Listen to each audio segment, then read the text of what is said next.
Hello, so this is the Sensory Kit assignment presentation.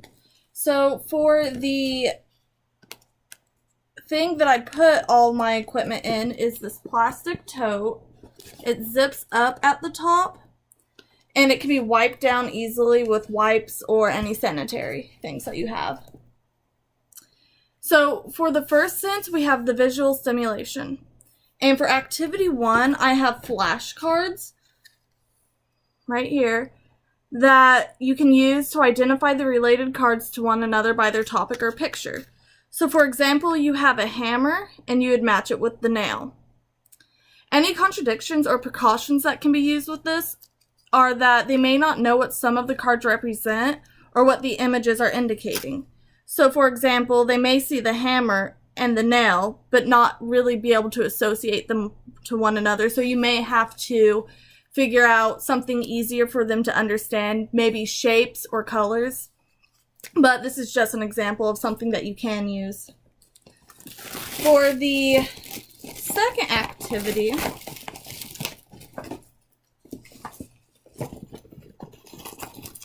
I have a light and a laser pointer. So one of them shines a light and the other is a laser. So what I can do with this is have the client visually track the light or the laser beam as it is moving along a blank wall. So I may do some type of shape and have their eyes follow it as it's going. Any contradictions or precautions that can be used with this is that the client may be kind of sensitive to the light, and so you may have to even distance them differently. So you may have to back them up if they're a little sensitive, or if they can't really visually see it, you may have to scoot them closer to the wall. Next, I have the auditory stimulation. So the first one I have for this are glass stones that are in this bag here. And so what I would do is have the therapist manipulate the glass stones so that they make noise. And then the client will determine or indicate when the noise quits. So I may be doing something like this and have them listen. And then when I stop, I'll need them to tell me, okay, the noise has stopped. But any contradictions or precautions to this is that I have to make sure they're not visually seeing it. Because if they do see it, it may cause unintentional cues, and that can aid the client in the process of when it may be stopping. So if I may be sitting here like this, they may see my hand stop and be like, okay, well, it's done. So I'll have to make sure that there's no visual things causing that. The second one I have is this pumpkin squeak toy. And so what I'll do is have the therapist squeak it a number of times, and the client will indicate how many times the squeaks were made. So, for example, if I do 3, they'd indicate it did 3 squeaks. This is the same as the glass stones. There may be an unintentional visual cues of seeing me press it, or even if I have it behind my back, they may see my arm squeezing it. So I'll have to make sure there's no visual things causing that to play into effect. The next one I have for the tactile touch stimulation is this thing of Orbeez. Now these are like this gel-like spherical balls. Let's see if you can kind of see this. Woo! And they went everywhere. But they're really squishy, and so I could have them feel that, and I even have this extra container so they can actually take, 3 of the balls at a time and drop it into the container, or take 4 balls at a time, and that'll help with that. And any contradictions that this may cause is that they may be too small to manipulate. They may not be able to get their fingers around it, so I may actually have to aid them or have the therapist aid them in grabbing the balls and moving them over to the container.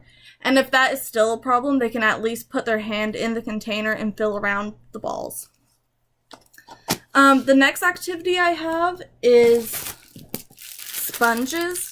One with a rough side, and on the back it has that soft side. And so they can practice washing small dishes by using the soft and rough side of the sponge provided. Maximal assistance will have to be provided by the therapist. If the activity is too difficult to manage, then just participating in the tactile stimulation of either side of the sponge may be provided.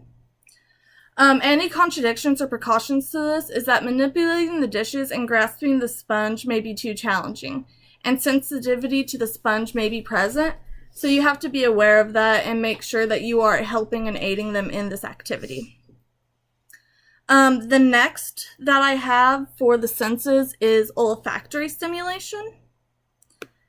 So for the first one, I have a thing of scented hand sanitizer. So for this, the therapist may assist in applying the hand sanitizer by using correct hand skills while the client indicates what the scent of the hand sanitizer is. So for example, one is apple blossom, ocean breeze, and cranberry cherry. So we'd put it to the hands and do correct hand washing skills to put this hand sanitizer on. But some contradictions and precautions is that there may be a skin sensitivity or an allergy to the hand sanitizer that is being used. So you'll have to make sure that you know their allergies before getting the stuff and know the ingredients that are in it. And that can always be changed depending on the client themselves. The next scent that I have is these Yankee Candle scent bars, and they come in a various amount of scents. And so one of them is mango, pineapple, watermelon, and Bahama Breeze. So what we could do for this activity is the therapist will assist in removing this plastic from the bar and have the client identify what the scent is. Some contradictions to this is that some scents may be too subtle or too strong for the client, so you'd want to adapt the scents to the client's preference. The last sense that we have is the gustatory or oral taste stimulation.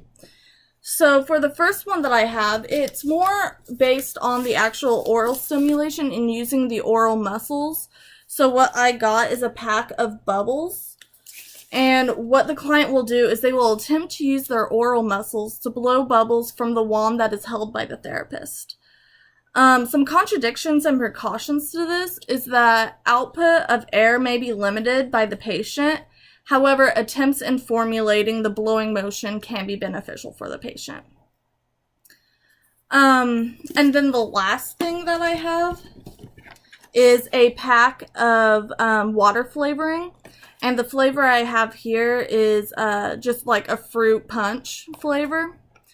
And the activity uses the therapist will add the flavoring to the water and have the client indicate what the flavor is.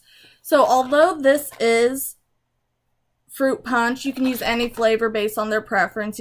Lemonade, anything that they prefer. But contradictions and precautions to this is that some allergies may be present, so it is important to know what the ingredients should be used and what should not be used. And only have them take small quantities so that any potential swallowing difficulties can be avoided. And then here is the container fully emptied. So as you can tell, this is really easy to wipe down and clean out. And it'd be easy to put everything right back in after use. Thank you.